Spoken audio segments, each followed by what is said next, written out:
అమలాపురానికి ఒక విశేషం. మీ లలిత జ్యువెలరీ అమలాపురానికి వచ్చేసింది. డిసెంబర్ 16న బ్రహ్మాండమైన ప్రారంభోత్సవం. లలిత జ్యువెలరీ. ఇప్పుడు ఎవరికి ఊరికే రావు. ఇప్పుడు ఏపీలో వాతావరణం చూస్తే అసలు నెక్స్ట్ సీఎం ఎవరు అనేది అయితే కొంచెం గందరగోళ పరిస్థితులు అయితే ఉన్నాయి. పవన్ కళ్యాణ్ లేకపోతే చంద్రబాబు నాయుడు లేకపోతే జగన్. ఇప్పుడు మీరు చెప్పిన దాన్ని బట్టి ఎవరు అవుతారు అసలు నెక్స్ట్ పీఎం? గందరగోళంలో ఎవరున్నారు? ప్రజలు ఉన్నారా?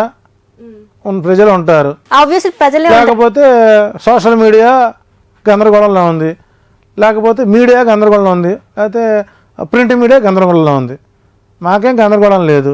మీరు ఒక ఆల్రెడీ ఒక క్లారిటీకి వచ్చి చెప్పేశాం కూడా. అదేంటి గురుగారు? మిన్ను విరిగి మీద పడిన ప్రపంచం అల్లకల్లోలమైన మళ్ళా కొత్తగా వైరస్ కరోనా వచ్చినా ఏది జరిగినా 107 సీట్లతో వైఎస్ జగన్మోహన్ రెడ్డి మళ్ళీ అధికారాన్ని చేపడుతున్నాడు. ఇది 2 సంవత్సరాల క్రితం ఇచ్చినటువంటి ప్రొడక్షనే.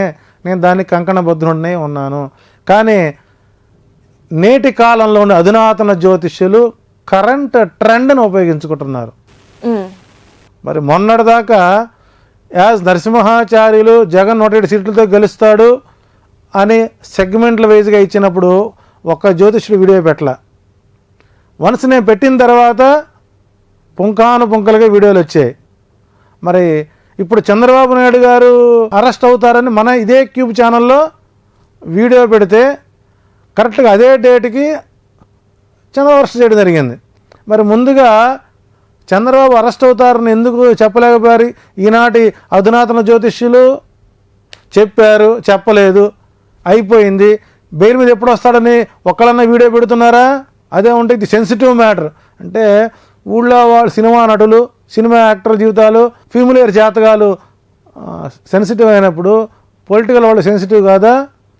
ఒక జ్యోతిష్యుడికి దమ్ము ధైర్యం ఉండాలి, మాట కట్టుబడే లక్షణం ఉండాలి. కాబట్టి 107 సీట్లతో వైఎస్ జగన్మోహన్ రెడ్డి ఆంధ్రప్రదేశ్లో నెక్స్ట్ అధికార సీఎం అవుతున్నాడు. మళ్ళీ అదే జూన్లో ఆయన ప్రమాణ స్వీకారం చేసే అవకాశాలు ఎక్కువ ఉన్నాయి. ట్రెండ్ను బట్టి అంటారా? నేను కామనబుల్గా మాట్లాడతాను. ట్రెండ్ను బట్టి నేను జ్యోతిష్యుని కాదు అనుకుంటే తెలుగుదేశం గెలుస్తుందని చెబుతాను నేను కూడా. అదే పవన్ కళ్యాణ్ గెలుస్తానని అది నా ఇష్టం ఆధారం ఉంటుంది. ఇప్పుడు ట్రెండ్ బట్టి అయితే మాత్రం టీడీపీ గెలుస్తానని మాట్లాడు. ట్రెండ్ని తీసుకొని ప్రొడక్షన్ ఇచ్చేవాడు జ్యోతిష్యుడే కాదు. కరెంట్ ట్రెండ్ని బట్టి ప్రిడిక్ట్ చేయడం అనేటువంటి జ్యోతిష లక్షణం కాదు. భూత భవిష్యత్ వర్తమాన కాలాలు. వర్తమాన కాలం అంటే ఆ జాతకుడు గతంలో చేసినటువంటి ఏదైతే మంచి చెడులు భవిష్యత్తుకు ప్రామాణికం అవుతాయి. సో చంద్రబాబు చేసిన కొన్ని తప్పులు ఆయనకి ఇప్పుడు శాపంగా మారాయి. ఆ శాపం ఆయనకి పతనంగా మొదలైంది. సో భవిష్యత్తులో ఏమవుతుందనేటువంటిది మనం ముందుగా చెప్పాలి తప్ప ఇప్పుడు ఆయన జైల్లో పెట్టారు, రేపు బెయిల్ వస్తుంది, 4 నెలలు బెయిల్, ఇవన్నీ సోది, కరెక్ట్ కాదు. సో కాబట్టి టీడీపీ పార్టీ 2029 34లో కానీ పూర్తి స్థాయిలో పుంజుకునే అవకాశం లేదు.